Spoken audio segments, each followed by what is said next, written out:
كبرت خيانة أن تحدث أخاك حديثا هو لك به مصدق وأنت به كاذب. Аябай маанилүү нерсе бул жашообузда күнүгө кезишет. Айтып аткан мусулман тууганың сага ишенип турганда, эмне кылып турган экен? Ишенип турганда сен ага дейт, хуалака, сен ага жалган сүйлөгөнүң эмнекен бул аңтаби кадиб. А бул дейт өтө чоң кыянат дейт. Бул жөнүндө мен сабак кылгам.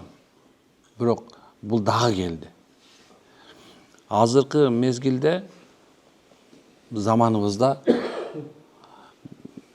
биз баардыгыбыз тең эле мындай динди ойлогондо, динди мындай ойлошот.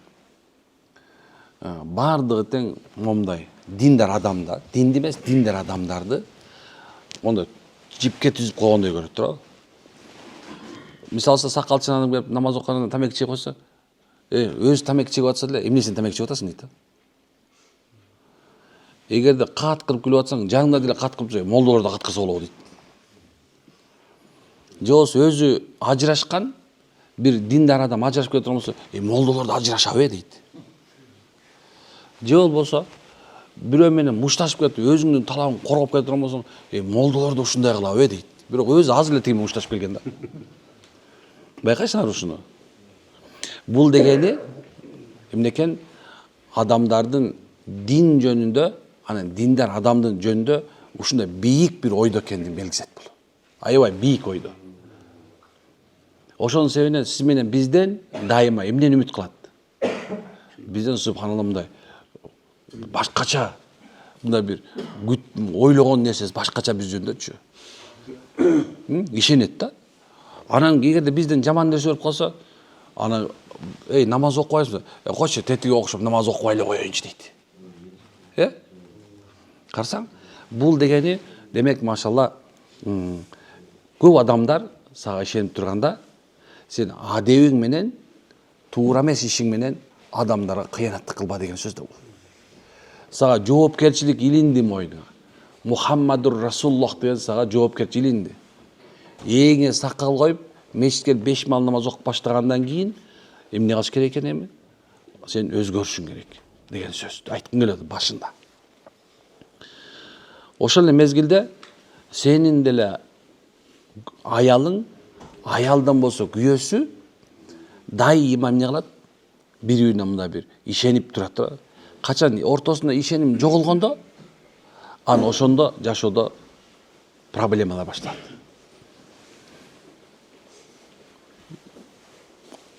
Биздин булдай тилибиз сөөгү жок. Тилдин сөөгү болбойт. Имам Газали рахимулла кулакты жаап койсо укпай калат экен дейт. Көздү жаап койсо көрбөй калат экен дейт.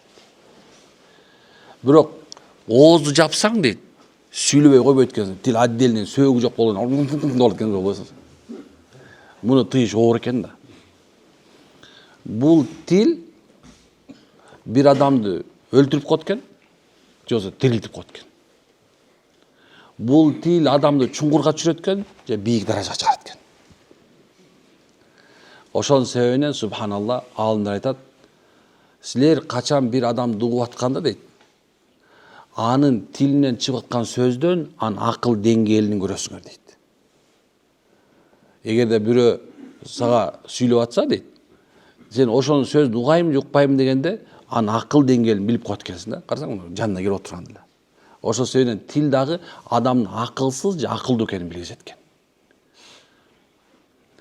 Кыянат кылуу бир адам сага ишенип, мейли ошол аялың болсун, аялга күйөөсү ишенип турганда, жалган сүйлөп, ошонун мындай кыянаттык кылуу бул аны өлтүрөт экен. Алымдар айтат, ислам дининде эркек менен аялдын ортосунда дайыма бири-бирине ишеним болуш керек экен. Ишеним болуш керек дегенде канчалык деңгээлде десе 50 на 50 экен. 50-ге 50 экен да. Бирок эч качан мүмкүн эмес экен 100%. Эмне үчүн билесиңерби? Анткени ошол адам кемчиликтүү болгон себептен экен. Ушул жерде отурган бирөөбүз да идеальный эмеспиз. Ошонун себебинен аялга ишенип аткан, аялга дагы карап атканыңда, эркек аялга, аял эркекке карап аткандагы экен ошонун 50% болгон жакшы жагын карай бериш керек экен да. Анткени 50% ар жагында эмне болушу мүмкүн экен? Жалганда эмес кеп.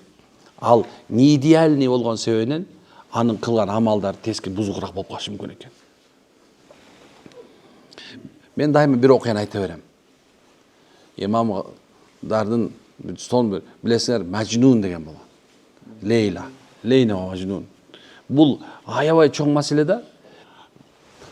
Эмне үчүн айтып атабыз? Анткени бул нерсе бар үчүн.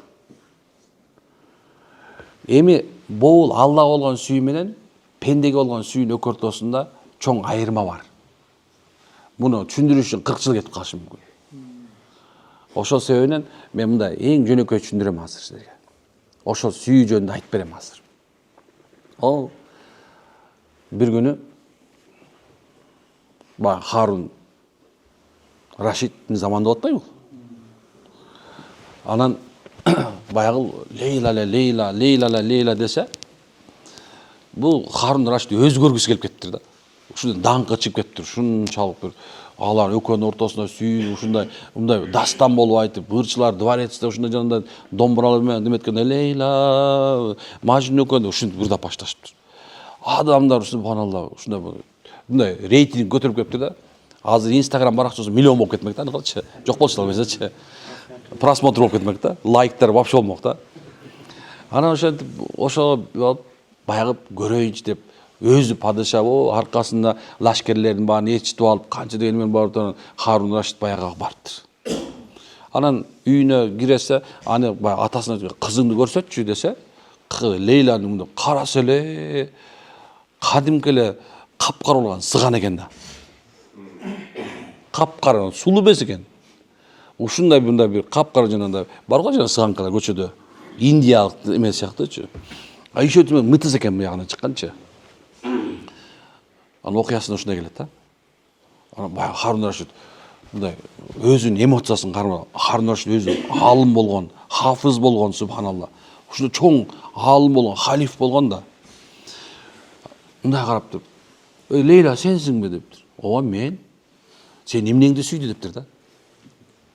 Десе, баягы Лейланын айтып аткан сөзүн кулайм. Халифа дейт. Ал заманда адамдар бетке айта алган. Алар Алладан коркуу күчтүү болгон, пендеден коркуу эмес. Адамдар эки жүздүү болушкан эмес, субханалла. Алар бетине айткан, падышам дейт. Халифам, сен дейт, мени көзүң менен көрдүң дейт. Бирок менин Мажнунум дейт, жүрөгү менен көрөт мен деген экен. Ошол себептен субханалла адамдын сезими акылында, көзүндө болбойт. Адамдын сезими жүрөгүндө болот. Эгерде ушул жүрөккө кирип кетсе, о 50-дөгү аял 7 баласы менен 20 жаштагы балага тийип алышы мүмкүн экен. Түшүнүп атасыздарбы? Жиндилик жаман бул. Адам акыл менен жинди болсочу, ал психопат болуп калат биз. Бирок жүрөгү менен жинди болгондо адамдар кармашоор болуп калат. Ошол себебинен эмне экен? Ушул адамдар акылын, бир адамдын акылын эч качан экен көңүлүнө ортолбойт экен, мында көңүл жок экен. Мында простая арифметика экен да. 2 жерде 2 4. Мында карайт экен, тиги жерде 4 киши отурат. Мында бул жерде сакалчан бир отурат. Мунун сакал жок экен деп көрүп коет экен да, болду. Бирок боору эки болсо башкача көрөт экен. Так. Жүзү жакшы экен, машалла. Информация тык кетти. Так, машалла, жакшы. Мындай нарындык экен. Аял таластык экен. Адам эмнеге жүрөгү башкача сезет экен. Ошол себептен жүрөк менен сүйгөндөр бөлөк болот экен, акыл менен сүйгөндөр болот экен. Акыл менен сүйгөндөр, көзү менен сүйгөндөр, кулагы менен сүйгөндөр бул вактылуу болот экен. Бирок жүрөгү менен боло турган болсо, ал өлгөнчө болот экен. Түшүнүктүбү? Мен кээ бир нерсени мындай кыска эле түшүндүрүп коеюн. Айтайын деген нерсе эмне экен? Эми бул жерде айтып аткан нерсе ушул Эмнекен жалган сүйлөгөн сени сага ишенип турган адамга жүрөгүн оорутуп туруп жалган сүйлөп аны жашоосун бузушуң дейт. Бул кыянат деген сөз. Бүгүндөн баштап иншалла балаңа дагы, аялыңа дагы, эң жаныңа жакынга, бөтөнчө кыздарыңарга жалган айтпаганга үйрөнгүлө. Көрсө кээ бир адамдар адамдын да бир эле оозунан чыккан бир сөзгө ушунчалык рахат алат экен да. Жүрөктөрү оңолот экен. Анан дагы бир сөз карды. Устаз дейт, мен сизди атамдай жакшы көрөм дейт. Эми мен сизге сөз берем дейт. Мен өмүрүм өткөнчө бир да күнөө кылбайм дейт. Мына сиз айттыңыз кызым дедиңиз дейт. Мен жол салынып алдым дейт. Сиз айттыңыз мен эми намаз окуп баштадым дейт. Бир эле сөз. Көрдүңүзбү кандай нерсе? Демек адамдын жүрөгүнө бир жакшы сөз адамдын жүрөгүнө бар го, Алла Таала мукаллибул кулуб да жүрөктөрдү алмаштыруучу экен да. Карасаң кандай нерсе? Көрсө пайгамбарыбыздын чоң сүннөтү пайгамбар айтпайбы? Жакшы сүйлөгүлө, адамдардын көңүлүн өлтүрбөгүлө, жакшы мамиле кылгыла дегеничи бул аябай чоң бир субхана бизге койгон үлгү. Ошо сен үйгө барганыңарда кызым, балам, аялыңардычы жаным дейсиңби, каным дейсиң, алтыным дейсиңби, машалла. Оозуңардан дайыма жакшы сөз чыгсын. Энеңди гана алып жүп дегенди көрсө. Ушу катын тажатты дегенди унуткула. Чөтөсүңөр, бул нерсе унутуп эле салыш керек. Бул дүйнө дайыма айтам, бул дүйнө мындай камчынын сабына кармайсың го, ушунчалык эле да.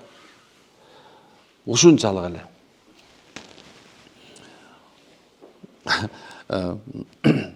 Юсуф Тавасли деген чоң бир аалым өткөн. Аябай сонун китептер, укмуш китептер бар да. Ухо, машалла. Анын китебин окуп отурсаң да рахат ала бересиң да мындай.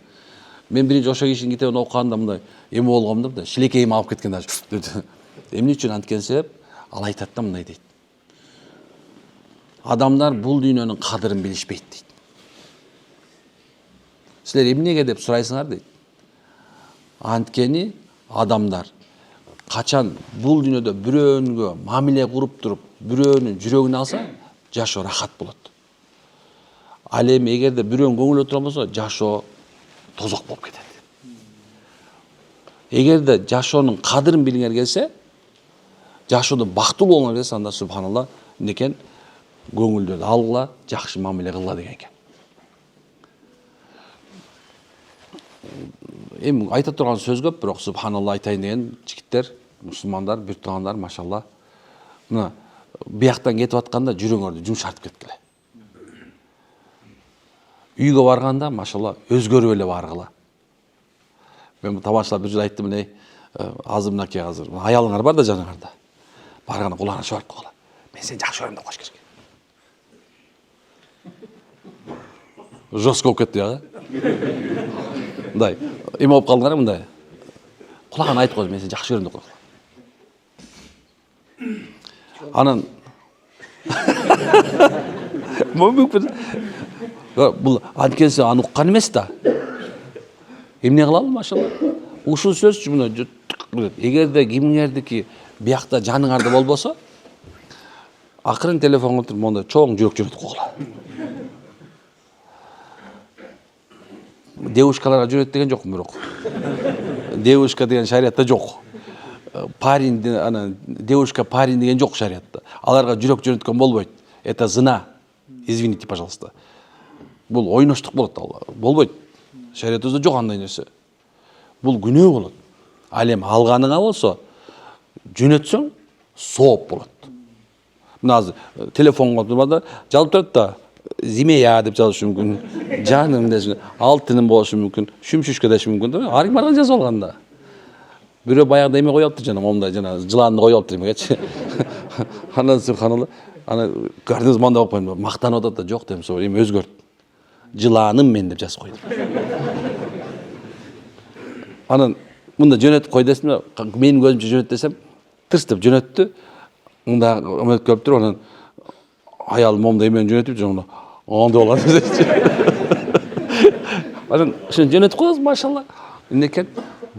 Алыстан пайгамбарыбыз бекер айткан эмес да. Эгерде дейт субханалла, эмнекен? Бул Лаззатун Ниса деген китеп бар. Ошол жерде мындай бар. Пайгамбардын сүннөтү Эмнекен эмени кабарчыны эртең менен жиберчү экен да. Түшүнөсүз? Эртең менен кабарчы кетет. Тыңк деп бир жүрөк кетти, машалла. Түштө тыңк деп бирөө жүрөк кетти, машалла.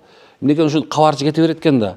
Эми эмнекен баягы үйүңөрдө мурун барганыңарда жаман жуман кийинген, сени карабаган, келген, келдиңби, тиги тамак деген аялың, субхан эмне экен, эми сен келатканда жасаң баштайт экен. Кой, күйөөм келатат. Эмне уже тамак башкача болот экен. Мындай күтүп алуу башкача болот экен, субханалла. Жөнөтүп кое бериш керек. Айтпа дедим, бул жерде урушуп, талашып, бирөө табышпай жүргөндөрчү, ушуну бир жума кыла турган болсоңорчу, мен керегим жок болот. Молдоге бул демсал жиңирип кеткен ушул деген жок болот. Түшүндүкпү, машалла? Кыянат кылбайбызбы эми? Бирөөгө тили менен субханалла оорчу келтирбейбизби? Тамла, сен аял жок тотойсуң. Амин. Субханакалла, хамдашан, тастагфиру ва атубу илейк. Амин. Алла разы болсун, машалла, табаракалла, баракалла.